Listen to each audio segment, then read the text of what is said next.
Hello, everyone, and welcome to the latest episode of Reliving the Extreme. Nate Maxson here with you, along with my brother Aaron and Mr. Chad Austin. Where's your brother Aaron? I didn't hear him say anything. I didn't. Why didn't you hear Aaron, you did you say hello? Aaron, did you say hello to the people?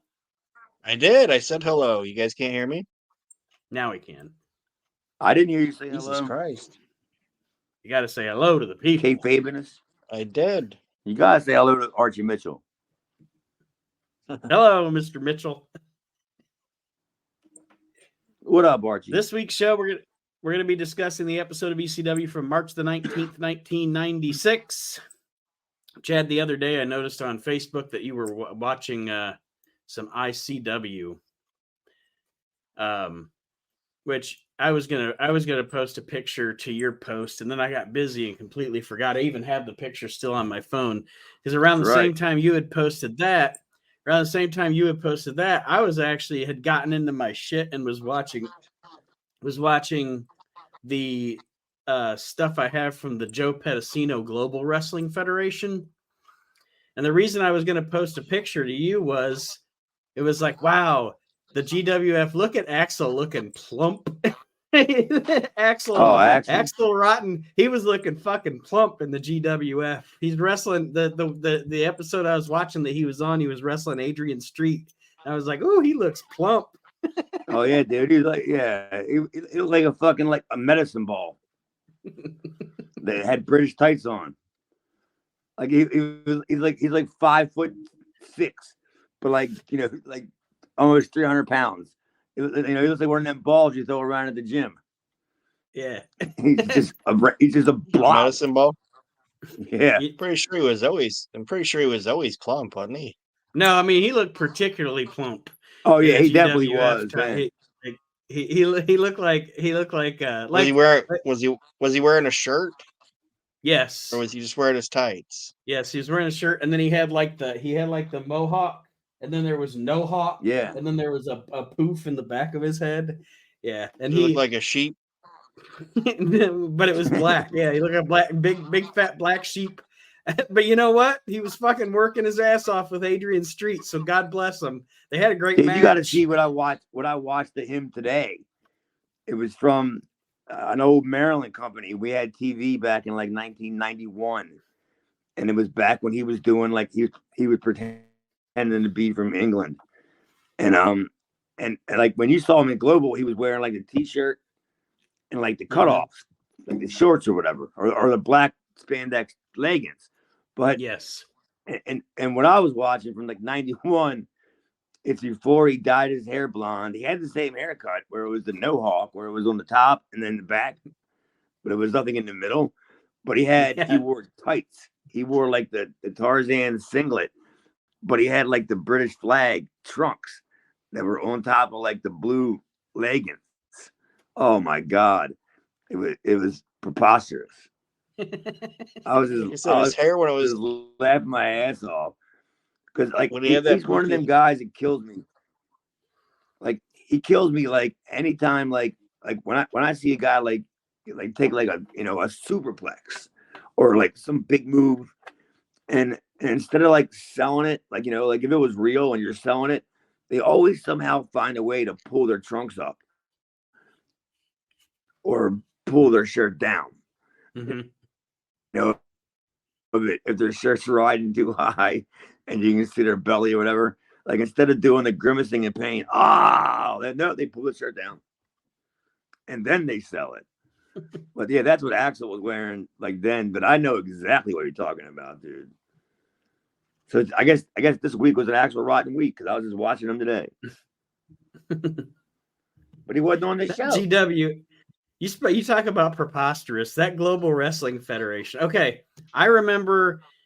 It was out when I was like, I don't know, it was 91 through like 93 when it was on ESPN. So it was out when I was just in junior high or whatever.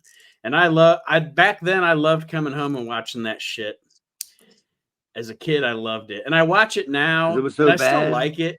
Oh, it's so preposterous though, because they'll just be like, they talk about the Global Wrestling Federation has been around for 90 years all over the world. It's just now come to the United States, which is complete bullshit. They just make up champions like, Axel's the Commonwealth champion, and he's held that title in Europe for 7 years or so. They just make and they even have a match where they have a guy named El Pantera. I swear they had one mask guy. It was like the mask guy who wore like 7 masks and played 5 gimmicks. Oh, it was El Grande. But they have him. Well, no, this one is El Fantastico or something, and they bill him as being from Lucha Libre, but they talk about Lucha Libre like it's the name of the promotion. Like Scott Hudson's like, yes, Lucha Libre, it's a huge promotion in Mexico. It's like, that's what they call wrestling in Mexico. It's fucking ridiculous. Yeah, Global, dude, yeah. Well, it's fun to watch, though. It is fun to watch. I was graduating when Global was coming on. I was just about graduated. And it wasn't a run home from school. I got to get home in time to watch Global fucking wrestling. it would just be on. And then, like, I used to work with Rasta, the Voodoo Man. Okay. Remember him? Uh-huh. Yeah. Like, I used to work at fucking Ames. And he was like our loss prevention guy. And I didn't know it. Like, I didn't know we even had one of them guys. And I just so happened to be in the store. And I saw him walking around. And I started talking to him. And I'm like, wait a minute. I just seen you a couple of days ago. And he was telling me how he works here. I'm like, wait a minute, aren't you on like ESPN and like on like yes? And he was like, yeah, and he thought I was kind of marking out, but what I was kind of doing was kind of insulting him.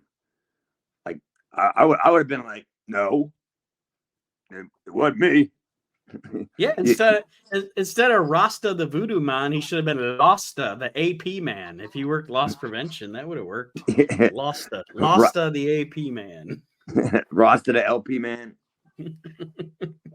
Rasta. You can go out and look for all the fans in Global. What happened to all the fans?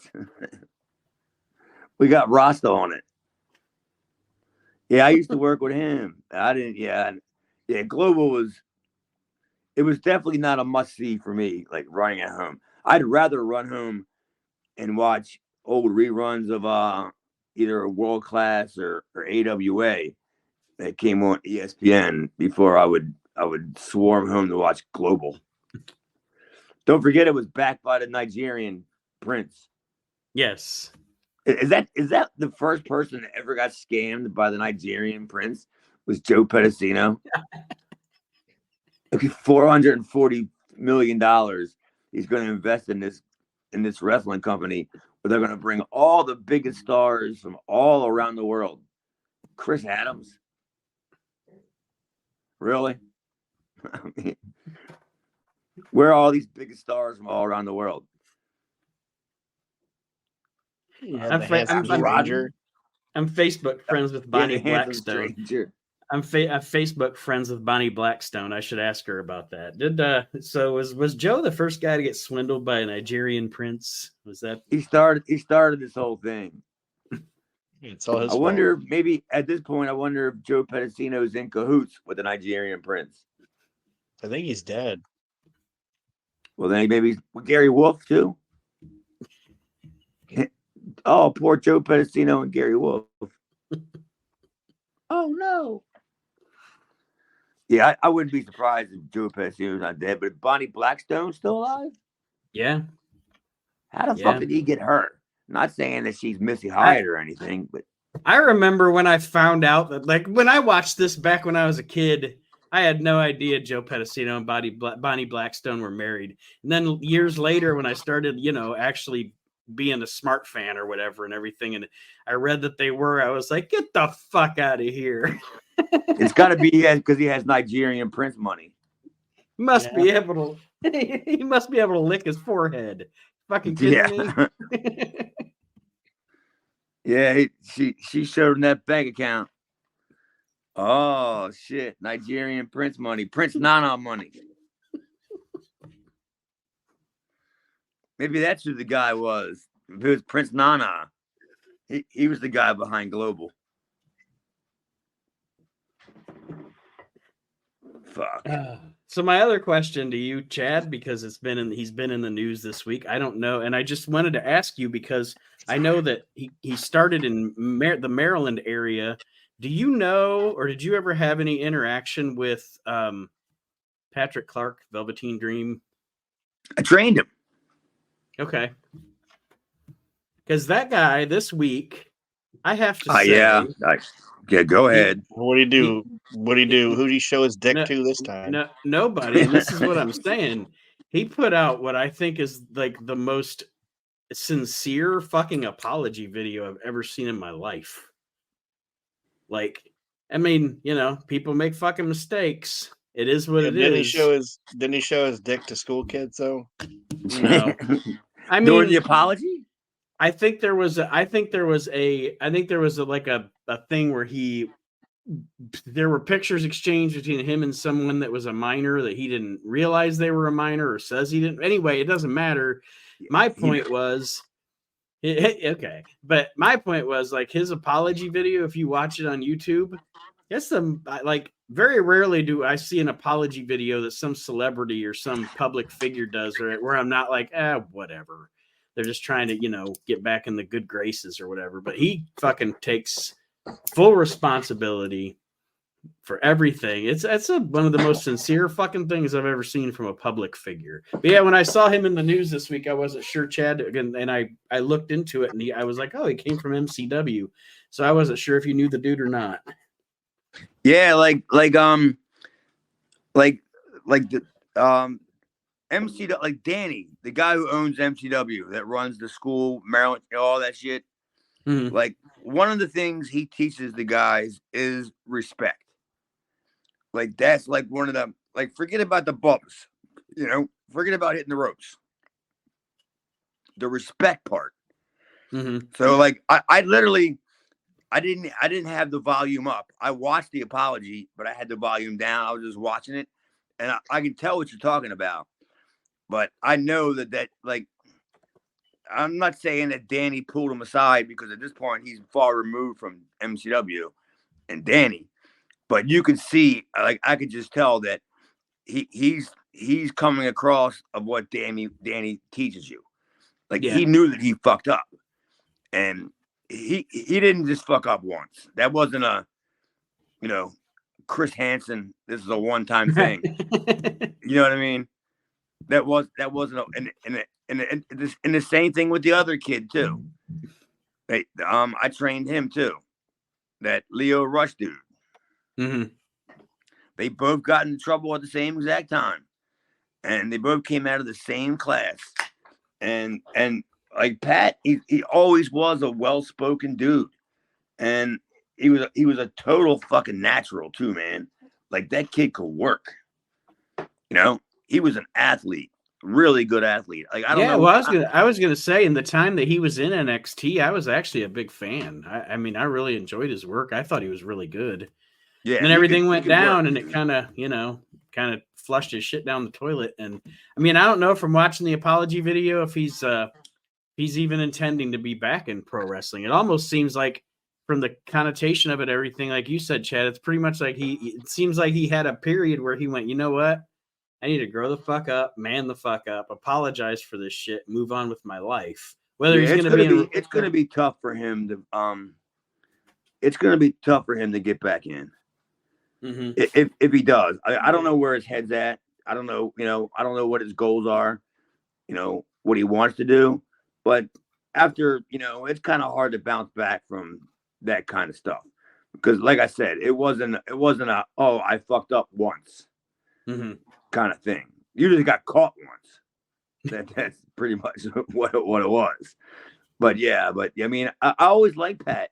Like it literally like broke my heart when I found out about that. And I'm like, dude, I would have never known. Mm-hmm.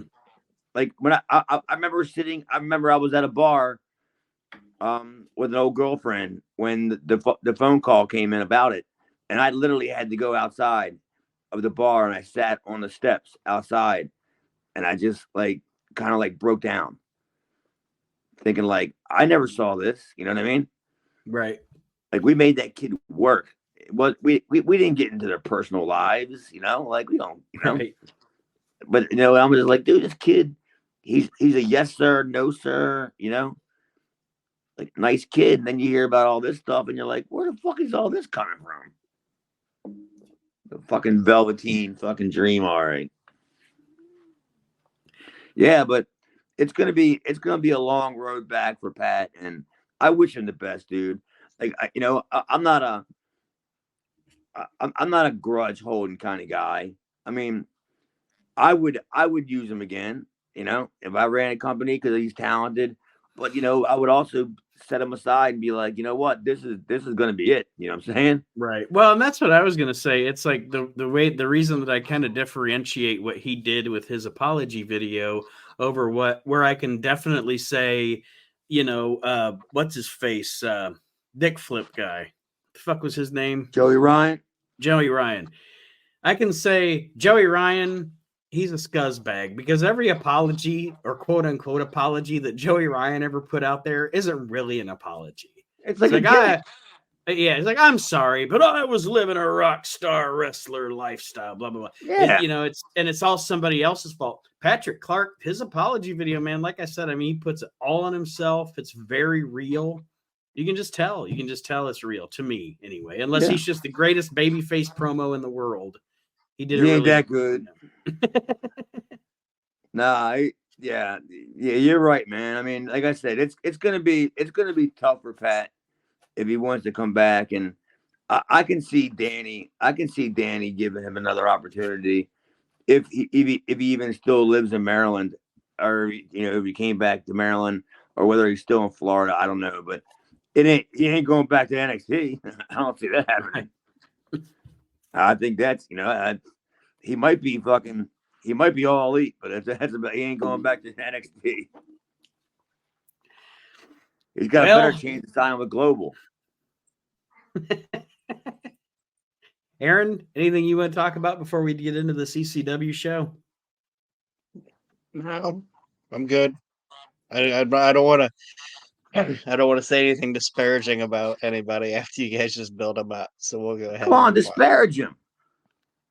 No, I'm just saying.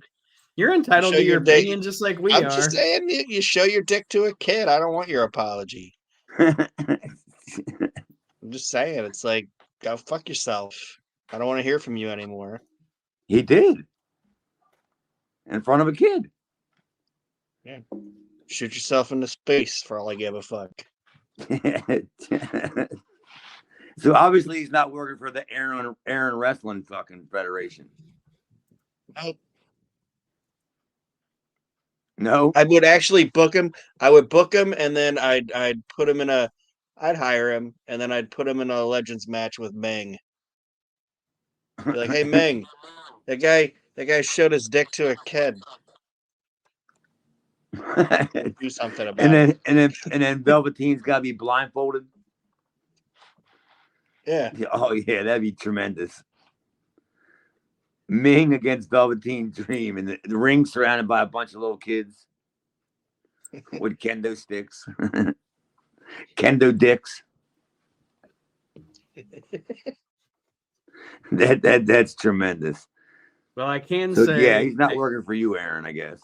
No, I can say that he was from what I'm reading here, he was accused of some of these things. He denied the allegations, and it's never been proven in a court of law. So I don't know. Take it for what it's worth. I'm not defending him or not defending him. I'm just saying his apology video seemed very genuine. Well, I'll tell you one thing. He's pretty sorry too. What? Kevin Spacey apologized too. Yeah, he also did not get convicted in a court of law. So yeah, I guess you can say what you want. If somebody accuses me of something and I say I didn't do it, well, let's go to court. And if it's in court they say I didn't do it, then guess what? I didn't do it. Go fuck yourself. OJ's walking free, baby. Yeah, I wouldn't apologize for shit if I didn't get fucking charged with it. I mean, if I got accused of it and then the fucking jury at 12 said he didn't do it, and I didn't do it, yeah, and I'd be like, kind of what you said. It makes you even more guilty if somebody said, "Oh, it didn't happen," and then you still apologize for it. Like, well, then obviously it did happen. Yeah, what are you apologizing for? Like OJ didn't walk out of the courtroom and be like, "I'm sorry, I killed him." He just said, "See ya." Yeah. Stupid I'll find the white real bitch. killer. Like Patrick Clark wasn't like, "I'll try and find the real dick shower." Yeah, he's out there. He's looking for the condom that fits. Yeah, I don't think Patrick Clark's going out looking for the guy that's really showing the fucking dick pics to the kids. If It's him. if the pick don't fit, you must have quit. Yeah. Yeah. He's walking around with a mirror. I got him. All right. Well, Oh, March shit. 19th, 1996 episode of ECW. We get footage from last week with the whole situation with Shane Douglas and Brian Pillman. Joey Styles introduces the show with it's going to be footage of night 2 from the Big Ass Extreme Bash. And what a barn burner of a tag team match we open up with here, folks. It's Bad Crew versus Damian Stone and El Puerto Ricano. Yeah, Puerto Ricano, my boy. Joined in progress. And- Shocker. Of course, Damian Stone is little Guido. Is this his debut, or have we seen him already? No, we've seen him before. I worked him on TV like a year before or 2 years before. Okay, I just couldn't remember. Yeah. Yeah, he had been there for a little while. Yeah, what a barn burner, huh? Bad Crew. Hey, question, because anytime the only Bad Crew stuff I've ever seen is ECW, He's bad. and anything they ever show of them in ECW, they stink. Were they ever really any good? Like, or do they just stink? I'll tell you what they were good at. They were good at having a license in Pennsylvania. And That'll get you on the card. Yep. that and they were good at having a halfway decent ring for rent. So they were good at that. So yeah, you put 2 and 2 together there. Like I used to work for Bad Crew all the time. They would always run these shows. It'd be at a bar too, so I wasn't turning down that booking. That the bar was literally in 20 feet from the ring. So as soon as I was done, I didn't even go back and change. I just walked right over to the bar. But as a matter of fact, I got my tattoo, the only tattoo that I have. I got it right downstairs from the building where they ran the shows at. It was this big building in the middle of nowhere in Reading, Pennsylvania, and it was 2 floors. Downstairs was a tattoo shop, the Reading Tattoo Parlor, and then upstairs was just a big empty ballroom, and that's where Bad Crew ran their shows at. And they always brought me and Dino in. They paid well, and they brought in in my eyes, it was the equivalency of the independent ICW guys. It was all the guys that you see in that area that work all them shows. Kodiak Bear, Damian Stone, all them guys. Hungry Barbarian. Of course, they had a guy named Harley Davidson. Or you have to. Harvey You Danielson or whatever. But you know what I mean? All the same guys. They had a Doink, Everybody Bob gets Starr. a Doink. Yeah, Nikolai. Guys like that. Do you think? Yeah, they were that good guys. But yeah, they were basically good at having a license and a ring. Two things. First, I think of a scenario where ECW is growing in popularity and the Bad Crew's getting to work there because they have the ring. And then they're like, man, one more time. Fucking, we're out on the road coming to the show. Canadian Wolfman's trying to fucking drive us off the road. He wants back in.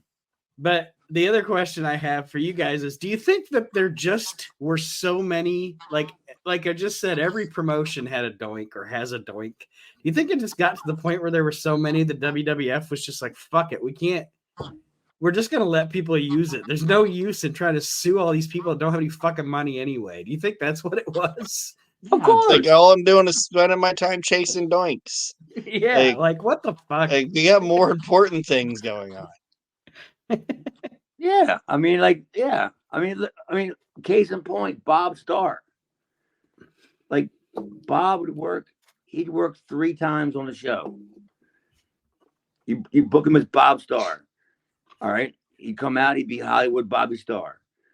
2 matches later, he'd come out with a mask on, change his outfit. He'd be a Russian assassin. 2 matches after that, he'd come out wearing a Doink costume.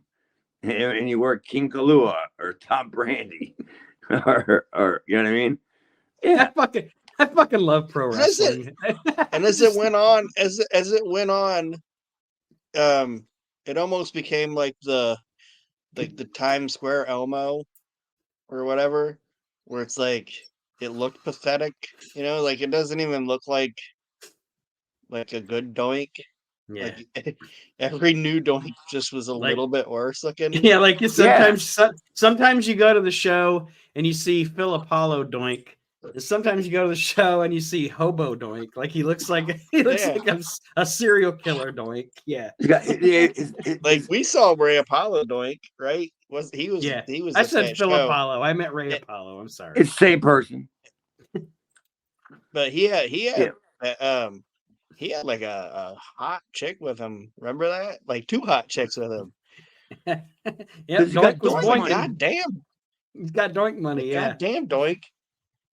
Doink slanging it. Yeah, like the Apollo guy was the guy that would spend an hour and a half, 2 hours putting the makeup on, and have the right gimmick, the right outfit. He wouldn't have holes in his knee pads. You know what I mean? It wouldn't be a raggedy ass outfit. Like he'd be the Doink. But then you go 20 miles down the road to some, outlaw Mudshow, and then you get that fucking Doink. You know what I mean? Yeah, and he's missing some of the key like face paint marks and stuff. Mudshow Doink. That's the name of this episode. Mudshow discount. Let's say discount Doink, but Mudshow Doink's better. That's what it was, man. And like everybody had a Mudshow Doink. It sounds like you figure Patrick Clark tried to do to the kids. A Patrick Clark Doink? The Velveteen Doink? Oh, he tried to do the Velveteen Doink. Doink. I was just saying, like, that sounds like something nasty you do to somebody. Oh, man, I took this bitch home last night and gave her the Mudshow Doink. And your buddy wouldn't even be impressed. Your buddy wouldn't even be depressed. He'd be disgusted. Like, oh. It's like it's like the walk of shame when you gotta like text your buddy the next day and tell somebody that you Velveteen Doinked them. Mudshow Doink. Yeah. Oh yeah, man! Last night when I met that bar, I got so banged up. I took him a Mudshow Doink. You Mudshow Doink somebody, the walk of shame the next day, they're bow-legged. Yeah, but you got like $20 for a Polaroid. you're just walking home. You're just walking home, sadly going. Da, da, da, da, da, da, da, da, da. He threw the bucket of shame on you. Instead of the confetti or the water, it was just a big bunch of shame came out of it. It was a bunch of Polaroids and kids that came out of the bucket. Velveteen Doink. Well, as Bad Crew, Damian Stone, and El Puerto Ricano have their match, they get attacked by Brian Pillman and company. And what's it say for and company? Because Pillman's out with his shady looking lawyer. Wasn't that fucking Nicole Brown Simpson's father? I don't know. That's who he looked like. It looked like him when he came out. Like that's Nicole Brown Simpson's father. And then the other guy looked like a little Kurt Hennig. Yeah, I don't know who the fuck that was. Baby Kurt. They were just guys playing the lawyers, but yeah, like one looked like Ron Goldman or whatever, and then the other guy looked like fucking little Kurt Hennig. Like if you order Kurt Hennig off Wish, it was this guy. And then And I don't even know who that football player was. No, I wrote down as he also came out with, as Lita would call him, football player dude. I have no idea who this football player was, but yeah, what the fuck was his name? His name was so fucking long, and went all the way around the back of his jersey. He was on almost to the front of his jersey. Like, what the fuck was that guy's name? I'm sure it was some guy that Brian played with and was friends with or whatever, but I don't know who the fuck he was. Well, you didn't see him again. No, I think he was just a Philadelphia. I think he was an Eagles player, but I don't know who the hell he was. I'm not a football Packers guy. Jersey. I don't know. No, I think he was wearing an Eagles jersey. I don't know either. I don't watch football either. All I know is he was a fucking jabroni. Like, I'm that guy that I know who like Joe Montana is. I know who guys who do infomercials are, but I don't want to watch football, so I don't know. Yeah. Yeah. Cal Ripken. I know who that is. I don't know if he's a quarterback or whatever. I just know the name. He's a pitcher.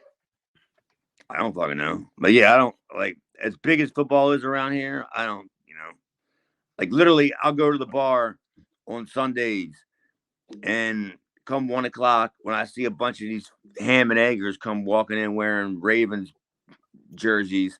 That's when I look at my watch and be like, oh, it's time to go. Around here, it's the Ohio State game. So it's college here. Here it's college. People look at me and be like, how about them Buckeyes? I'm like, how about them? Yeah, what about them? No, I've never watched a Buckeye game in my life. I don't know. I'm not going. It's cold out. Cold. Yeah, I don't. Yeah, I could care less about that shit. The only time I ever go to I go to the bar during the Super Bowl because most of the bars have buffets, like during the Super Bowl. But I mean, COVID kind of killed all that. But yeah, that's when I used to go to the bar, like for a Super Bowl. I'd call around to all the bars. You had a buffet for Super Bowl, and then I'd be there for that. But I ain't watching 1 minute of that fucking game. Who gives a fuck? Fucking bunch of idiots. It's all at work. Bunch of Mudshow doinks. Fuck yeah. Football's at work. Imagine if they wore, instead of wearing helmets, they all wore Doink headsets. Then I'd watch. Yeah. They all had the Doink mask on. That'd be awesome. Yeah, but that Ron Goldman guy, that shit with Pillman was fucking... Dude, whatever. Like, enough with this. And it was cool. Like the promo was. I'm sorry. No, go ahead. I don't have any notes on the. I just have Pillman promo, Douglas promo. So you can. It was weak. It was like it's the weakest thing he's done since he's shown up. Like the promo was like it was weak. There was no like no body to it whatsoever. Yeah, nobody knew who any of these people were. As it could have been. You know what I mean? It was just for the sake of getting him out there and not having him sitting on a leather couch naked. It was just put him out in front of the people. I don't give a fuck what you say. Just we can't have you on a couch naked again. Aaron's going crazy. Put some pants on. Get some pants on and go to work. Yeah. Take these three out. Take these 3 ham bones out with you and go say something. Yeah. Something. Put your ham bone away and take these 3 with you. Get out there. But yeah, and then like I said, Douglas, he went to confront him and Pillman just left. And it wasn't anything. It was lame. Nothing went on. It was stupid. That's how that segment ends. And then we roll into a tag team match. It is the Bruise Brothers against the Pitbulls. And I got to tell you, their time in ECW is literally the only time I ever liked the Bruise Brothers. I was not a fan of them in the WWF. I was not a fan of them in WCW. But for some reason, they work. I didn't even like them in Smokey, but they work in ECW. I love them in ECW. Oh, so you obviously never saw them in USWA then? If I have, I haven't seen a lot of it. Oh, dude. It's before they were the Bruise Brothers. When they were first breaking in. And they were these two tall, skinny jabroni guys that were, as a matter of fact, the one guy, when they first cut their first promo, they were sponsored by a country band called Sawyer Brown. Like, it was like their sponsor or something. And they came out and cut a promo, and one of them stuttered, like when he was cutting the promo. And then he even kind of smiled when he realized he was stuttering because it was live TV. And then he goes, duh, duh, duh, duh, duh, duh, duh. And then he kind of like smiled. And then his brother started talking. And I'm like, dude, these guys are awful. It's way before they were the Bruise Brothers. So yeah, when they disappeared after they called them Ron and Don Harris, the Blue Denim Bruise Brothers is what Lance Russell called them. And then when they disappeared, they came back with the long hair and all. I loved them in ECW as well. You know, Jacob and Eli Blue, they literally Jacob and Eli Blue in the WWE. And Smoky Mountain, cup of coffee, so it's hard to even, get a gauge on what they were anyway. But yeah, in ECW, they were a total fit. Loved them. I'm sure I brought it up on the show in past episodes, how they were just tailor-made for ECW because they were so bad that ECW could disguise their weaknesses so easily. Well, and that's what I was going to say. That's why they work, because, like this match with the Pitbulls, they can have an ECW fucking walk and brawl outside the ring. Nothing happens, but everything happens. Then you throw them in the WWF, and I'm talking like 97 when they throw them in this thing with Brian Lee and Crush, and the Disciples of Apocalypse is one of those most boring factions in the history of professional wrestling. Boring. Yeah, Dutch Mantel couldn't even get him over. Boring, yes. But here, absolutely, they're perfectly cast, they're perfectly used, and I liked this match. I liked watching these two teams go at it. Aaron? Yeah, because you figure it's going to be sloppy. It's going to be a car crash bad, which is in wrestling sometimes is good, because like you can't always have a Rey Mysterio match where it's just perfect spot. Yeah, they get ugly, and that sometimes looks real and it looks believable. When they're just slamming dudes around and just dragging them around the building and shit. And it's like, yeah, that's believable shit. Yeah, I loved him in ECW. Aaron, what did you think of this matchup? I think I saw the fat kid from Head of the Class out in the audience. There's this big fat guy. I was like, that's the fat kid from Head of the Class. You guys still remember that show? That sign guy Dudley? No, it was just some guy. I was like, oh my gosh, I think it's the fat kid from Head of the Class. But other than that, it was a match. I mean, typical ECW brawl. I mean, I don't like the Bruise Brothers in ECW. I could care less about the Bruise Brothers. But Ron and Don Harris do nothing for me in any incarnation of what they are. Jesus. So I guess they ain't gonna be your pick for Wrestler of the Week then. Nope. But things picked up when Blue Meanie and Stevie Richards showed up, though. Well, and this is funny because we have a theme going on this show, because I wrote down Stevie and Meanie come out to help the Bruise Brothers. Dreamer comes out to help the Pitbulls, and he does the Doink gimmick. He has the Doink arm. And that was we got a Doink theme going on through the show here. But didn't Joey Styles even say that Tommy Dreamer had another arm? Yeah, he's got another arm, and then it's a cast arm. But yeah, it's the old Doink gimmick. It's the Doink arm. I thought he pulled his Tommy Doink down or something. Dreamer Doink. Is it Tommy or Dreamer Doink or Doink Dreamer? Doink Dreamer. He's teaming up with Velveteen Doink and Mudshow Doink. Velveteen Dreamer. And they're going to take on Mo Doink, Mabel Doink, Butch Doink, and Luke Doink. The Headhunters, Mo Doink and Mo Doinker. Fat Doinker. The Head Doinkers. Doinker, I did. The Head Doinkers. The Head Doinkers. That's what happens right before the Mudshow Doink. It's a little Doink heading. Boy, this has been a hell of a show already. All Velveteen doinking it up.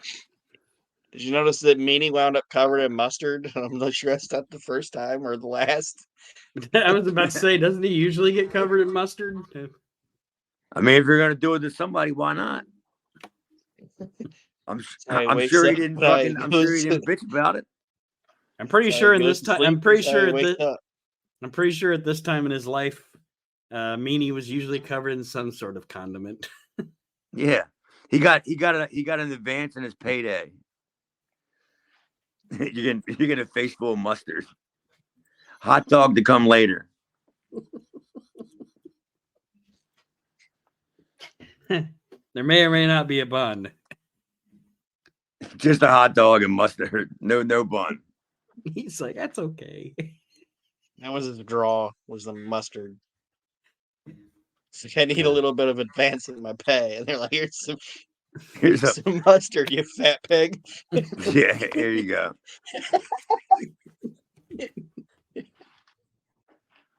I could just imagine him walking up to Paulie and asking for an advance in his pay. And Paulie just squirts him in the face with mustard.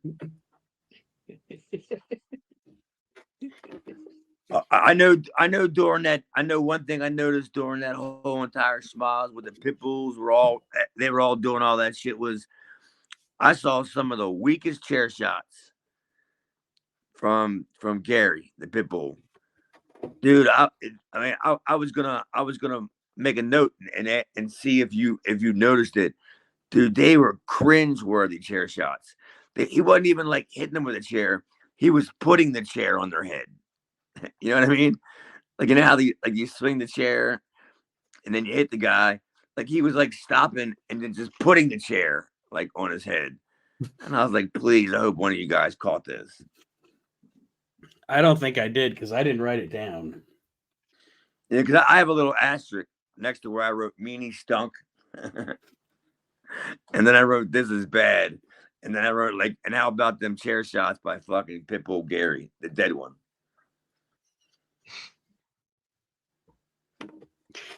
Ah, shit. Well, we have this big schmoz here, and then the two opposing sides have a stare down at the end. And then we go to a promo with Taz and Fonzie discussing the match between Chris Jericho and Taz on next week's show. Chris Jericho. I can't believe Jericho's still there. Well, and what I wrote down was I couldn't believe that, like, he's just recently, we've seen him on one episode so far. He had that match with Mick Foley. I don't know if we even saw him before then. He almost got, at least on TV, there was no introduction to him. Like, they just were like, here's Chris Jericho. Because he wasn't supposed to stick around, which he didn't. Like, they got more mileage out of Jericho being like basically up for like 2 shots.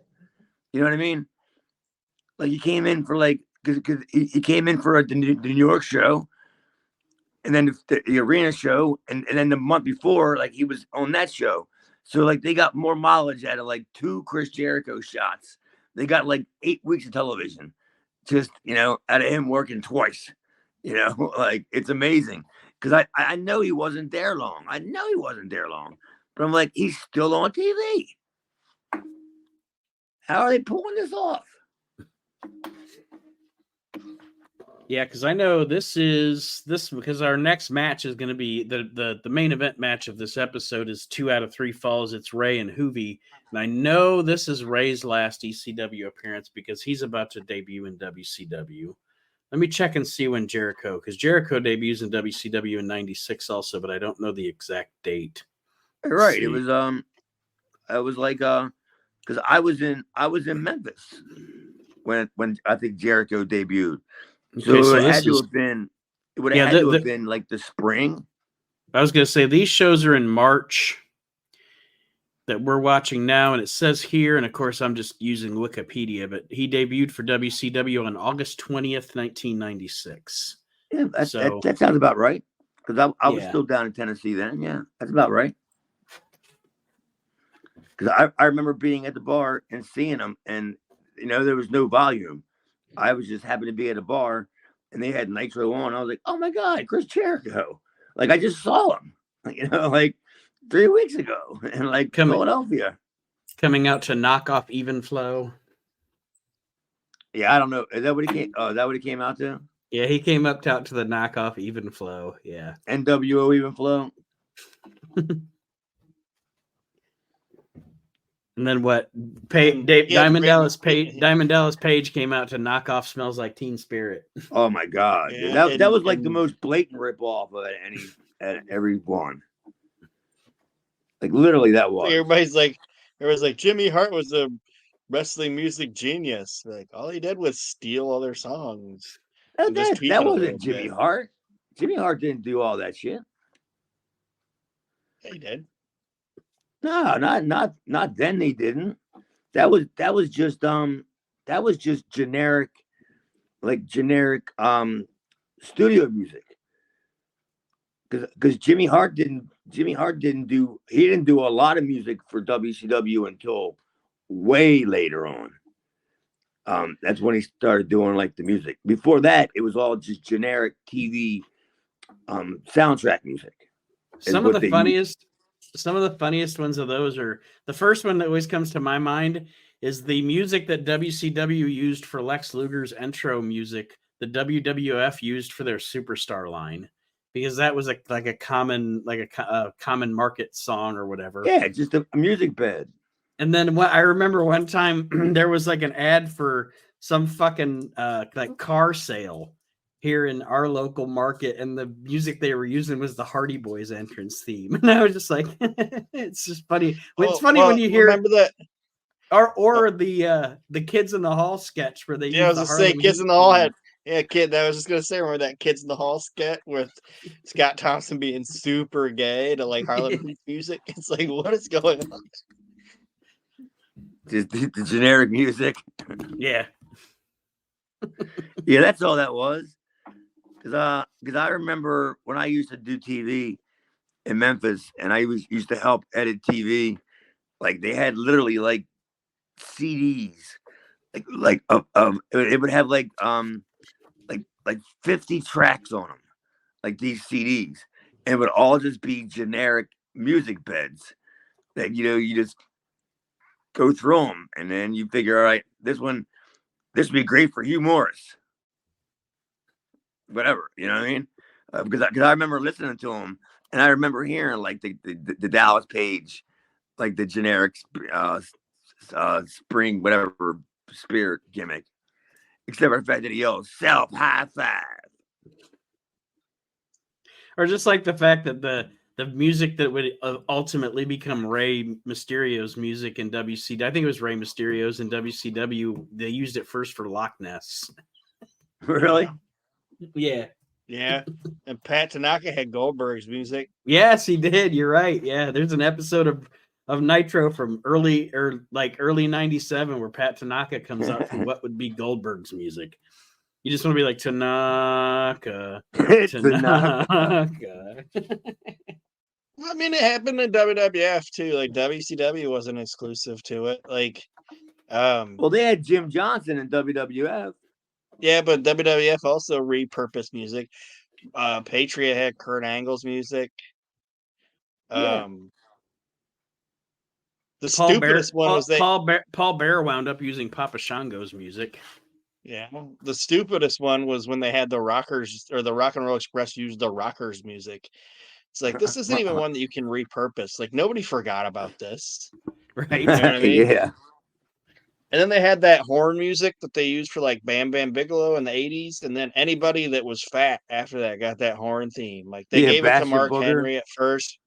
They gave it to Mark Henry. They had fucking Butterbean come out to it. It was the big fat guy music. Give him the fat guy theme, pal. That's what it's labeled on the track, on the CD. It's fat guy track. Just Mark Henry. Mark Henry, Bash and Booger, Butterbean. Yeah, I can totally see that. Well, the main event match of the show that we are watching here, I don't have a lot of notes on it just because I enjoyed the match and was watching it. It is Rey Mysterio's last appearance in ECW, and it is Rey Mysterio and Juventud in a 2 out of 3 falls match, and it was really good. I don't have a lot of notes on it just because I was watching the fucking match. So I literally, like, at this point, I kind of tuned out because, hindsight now, I had seen that match 50 million times. mm-hmm. It was the same fucking match, that I've seen a bazillion times. But it was still good, but it was still the same exact match that they have all the time. But it was in Philadelphia, so they just did 1 or 2 more spots outside the ring. Right. You know what I mean? But it was still the same match. But it was always good. And Hoovy didn't look nowhere near as bad during this match as Hoovy's not 100% guy.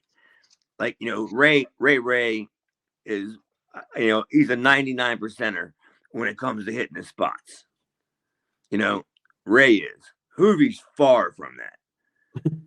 Like when Hoovy does the 450 splash, like I sometimes cringe when I know he's gonna do it because literally mine's about as good as his. That's how I know it's not good because I'm not Scorpio when I do the 450 splash, and I know Hoovy's not Scorpio either. Like Hoovy's is just about as good as mine, and yeah, he's no Rey Mysterio when it comes to the high spots. He can do them. He's not smooth. Right. Yeah. And his success rate is nowhere near Ray's. But yeah, it was good. Aaron, what'd you think? I mean, I know you're going to say it's good too. It's like you guys said. It was a good. I mean, it was a good, solid match, and nothing to really complain about. It's a good way to send out Ray, and I enjoyed it, and I like the fact that they went outside the building, and it was just a fun match. I wonder whose Oldsmobile that was that he got slammed on. Dude, I'll tell you what though, that super bomb was brutal. I guess was it Ray giving it to Hoovy? I can't remember who gave it to who, but one of them gave the other one the super bomb, the power bomb from the top rope. Dude, I was like, as small as these two guys are coming from that high up, driving down to that mat, I'm like, dude, that had to hurt. And that to me was like, that popped me. Like, like I said, I was kind of tuned out watching it, but I wasn't paying attention. But I was like, God damn, that was brutal. And you're right, going outside the building. I mean, they did a classic, just a spot on the car, a Hurricane Rana off the hood, if you will. It was good stuff, man. And yeah, but Ray was good. Why'd they put Ray over? That is my note. Is Ray and Hoovy really good 2 out of 3 falls match? But why did Ray win? Because this is his last spot in ECW. Hoovy should have went over. Yeah. Well, I mean, was Hoovy gone too after this? I think he's. I can't imagine him sticking around for much longer. Who else is left? I think. Well, I guess what I'll say is, at this point, they know Ray's going, but I don't think Hoovy's gotten offered anything yet. The minute he does, he's like hasta la vida or adios or whatever. But Ray's been signed to WCW at this point. Hoovy's probably, I'm sure he comes in very shortly thereafter. Yeah, because I mean, I'm sure Ray's gonna politic to get him a job there anyway. Because who's Ray gonna work with? Conan's there already, so Conan's bringing in guys. Oh yeah, Conan's the liaison for everywhere. Conan's the one that got him in ECW to begin with. So Conan's the leader. Like he blazes the trail. Like he comes in for ECW, works a couple of shots. He leaves, goes to WCW, tells them, "Hey, look, I can get you Ray and Juventud Velveteen Guerrero if you want. I can get you all these guys." So yeah, that seems to be like the way it always worked. Like, just if you want to know where Ray's at, just look where Conan's at. He ain't far behind him. And I'm sure that, like I said, I'm sure Ray politic to get Hoovy in, because who's Ray going to work with? You know, Right. Kidman every single week. Yeah. Ray's like, I need Hoovy, I need Psychosis. Yeah. Guys that I can call fucking spots in Spanish out loud. Nobody's going to know what I'm saying. You know? Well, That's then we gotta close out. that's gotta be such a cool thing. Is that when you're Ray and you're Hoovy and you work so much and you know each other's matches that you speak Spanish like they do, and even like Spanish slang. Like, you know, I can speak Spanish, or I can understand Spanish, and I can speak a little bit of Spanish, but I don't know like Spanish slang. But yeah, they can call spots out loud and you wouldn't know what the hell they were talking. You know what I mean? You wouldn't know what they were saying. Yeah. So that's gotta be cool. I'd love to be able to do that shit. Well, as we roll into the Pulp Fiction to end the show here, we get Lance Wright telling us that the ECW fan of the week is Gary Juster. And as we all know, Gary Juster, a WCW guy. So Brian Pillman is in the kitchen of some restaurant, and he hocks a loogie in what's supposedly Gary Juster's salad. Yeah, but they never What showed else? Gary Juster, did they? No. Yeah, I didn't think so either. I'm like, why did they say him? And why was it Gary Juster? You know what I mean? Of all people. They could have just made up anybody. They could have been Archie Mitchell. Why was it Gary Juster? Like, was that a rib of some sort? Yeah, well, that's what I'm saying. Like, if you know, I don't know how many people that are watching the show at the time knew who Gary Juster was. Like, if you're trying to make an impact and take a shot at WCW, why not just say it's Eric Bischoff's salad? Yeah, I mean, I'm from Baltimore, and Gary Juster, he's a Baltimore guy. That's why I know him. I knew him back in the days back in like WCW, old NWA days, when they would say if they were coming to Baltimore, and they would say, what a card promoter Gary Juster put together, because he was Baltimore's promoter. Mm-hmm. Like he was the one that put the shows together in Baltimore, but he just got a job in the office of WCW, just pretty much running shows. But yeah, it was just an odd name to me. Out of all the names, why was it Gary Juster? Just the other notes that I have here on Pulp Fiction, then if you guys want to comment on any of it, they show Shane Douglas at a fair with some actress. I don't know who she is. Missy Hyatt tells the Sandman. Why is he at the fair? I don't know. That whole thing was like, I don't even know what's going on here. Why did he wear a suit to the fair? And what was he trying to like dunk somebody, or he was trying to knock? He was doing he's doing like to get the ball in the certain hole game or whatever. And yeah, what the fuck? I don't know what what the the fuck was going on. Yeah, he's trying to win this broad a big stuffed animal, and we're supposed to goldfish. Like, what? That served no purpose whatsoever. Is that the franchise wants a goddamn goldfish?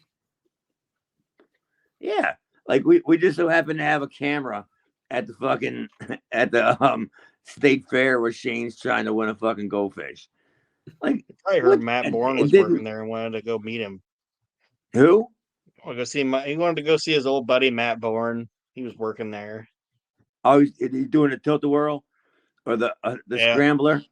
Matt Bourne's the one yelling, "Anybody want to go faster?" As he's playing Motley Crue records. Yeah, dude, Hyatt. That was just strange to me. That was like, yeah, Shane Douglas is at a fair. Missy Hyatt then tells Sandman she cuts the promo about how, you know, she likes how he dishes out pain and how he takes the pain. JT Smith does a thing where, dude, did you see Sandman's back? Yes, yeah. Where the fuck was that, dude? Where did that come from? Holy shit! Like, that looked like he got beaten up for a week. Like, that wasn't like a couple of like red marks. His whole entire back was all like banged up. Like, where did that come from?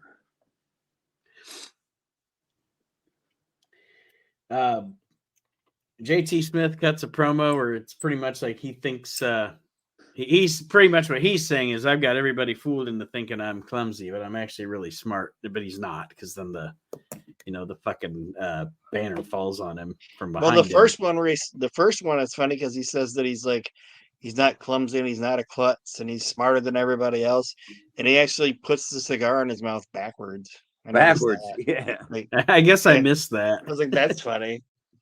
Like, he can't even smoke a cigar, right?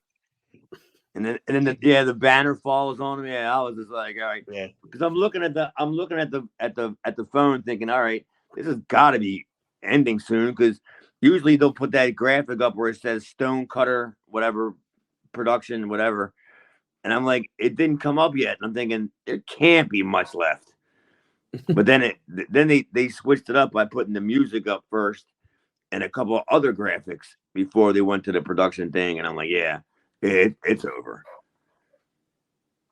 And then, like I said, Sandman's back to me was just, I was like, dude, I can't believe nobody that wasn't acknowledged. His back looked terrible, man. Unless Missy Hyatt that brutal in bed. I don't know. God damn, dude. The the Eliminators say their only regret about taking out Francine is that she wasn't pregnant, because then it would be a two for one. Yeah, no, like, I can't believe there that. We go. Yeah, I heard that too. I was like, because I was wrapping it up, and I'm like, did I just hear that? I was like, I can't believe that made the air.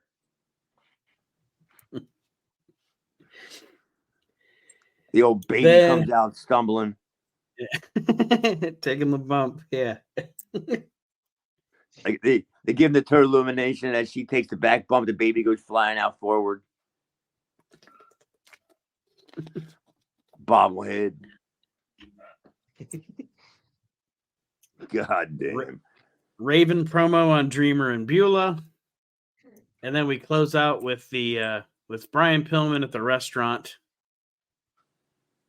Gives an autograph to the waiter, and then the waiter's, it's like he's surprised that Brian's so calm and civilized and everything, and of course Brian gives him the whole, that's all at work. It's all at work. As he's jamming the fork into his arm. That's a cool segment, a cool way to end the show. I liked that. Yeah, I mean, I had a lot of fun with this show.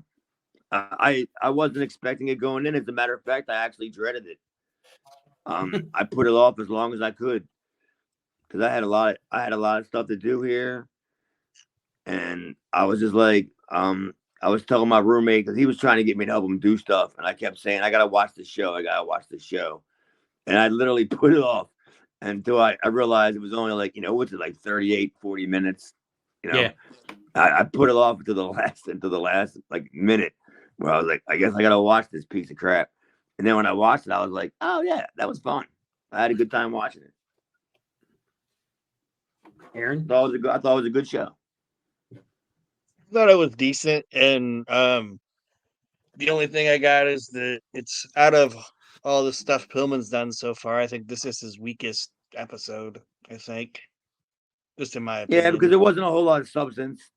It was just getting them out there for the sake of getting them out there. Yeah. Pretty much. I agree. Other than that, I enjoyed it. He's just a guy to me that if you're not going to give him something to work with, don't even put him on there. You know what I mean?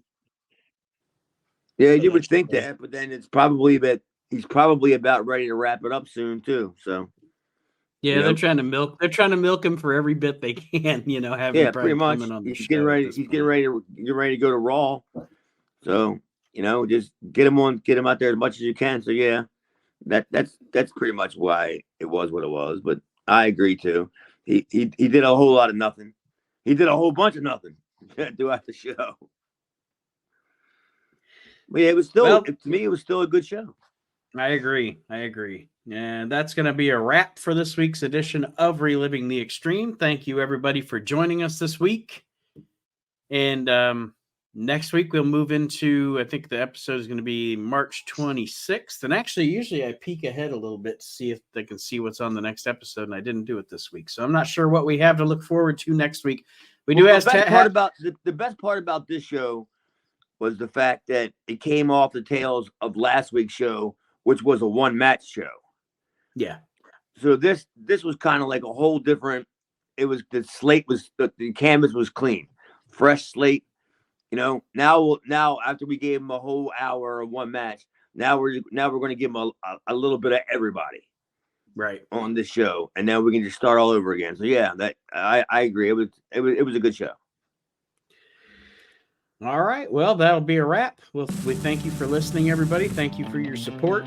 Keep on listening, and we'll see you next week on Reliving the Extreme.